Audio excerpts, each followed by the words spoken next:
It is Retro News Friday, and the new Ghostbusters 3 finally has a real title. Also, it looks like Disney is going to be making a Flash Gordon animated movie.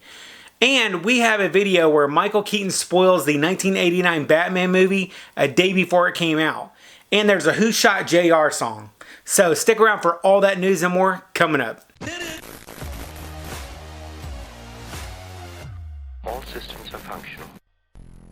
What up to my peoples, and welcome to Retro Crunch, your nostalgia channel where we talk about current news that relates to all things retro. So first up in the retro news, I have an update on the Flash Gordon movie that was supposed to be in the works, but it looks like Disney has opted to go the route of making an animated movie instead.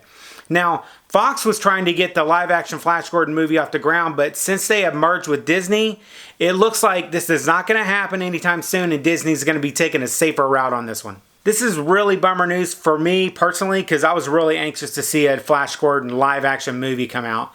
But the other thing is, Deadline.com, they did report that this new animated movie may be about the origin story of how the Jets football player became the sci-fi hero that we all remember from the 30s through mainly the 1980s. And I'll let you guys know if I find out any more about this story.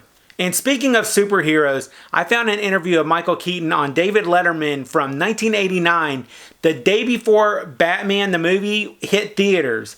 He accidentally gave out a major plot of the movie, and I'm not going to spoil it for you guys because this interview is pretty interesting.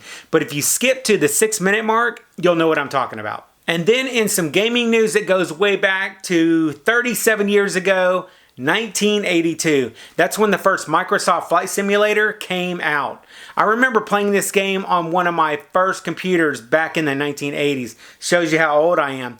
But I remember it going through so many changes, and it's still popular to today. What is interesting about this old game is that there has not been an upgrade on this game in 13 years.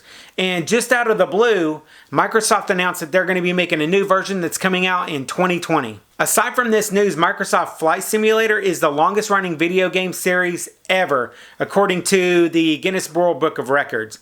And this news just adds on to that legacy. They have really come a long way since 1982, but the inner kid in me, man, it is really looking forward to this game. I really do want to try it out. Also, there's two updates that I have for Ghostbusters 3. First off, they have a new title for the movie. It's going to be called Ghostbusters 2020. Yeah, real original, right? And the other news is that they released something right on their Twitter account, the Ghostbusters Twitter account, that Paul Rudd is going to be joining the cast, and he's going to be a teacher in this new movie. So I think that's interesting because there's going to be a bunch of kids in this, and I wonder if he's the teacher for all those kids. Anyway, I will link to that in the description down below as well. And then moving on to the Flash updates, let's see how fast we can go through all these.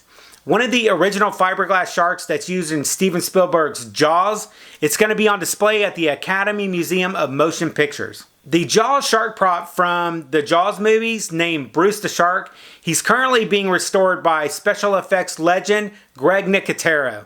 And Bruce is the only surviving shark prop from the 1975 classic, which is celebrating its 44th anniversary this year. And then if you remember Dallas, the famous episode, and the plot, Who Shot JR? There is also a song, so check down below for that. And according to an article that I found on Gizmodo, Toys R Us is actually going to be trying to make a comeback after they pay off all the people that worked for them that they never paid. And then last up, just a little Hollywood gossip or Hollywood celebrity update. O.J. Simpson just joined Twitter. He's got 12 tweets as of today. So there's that.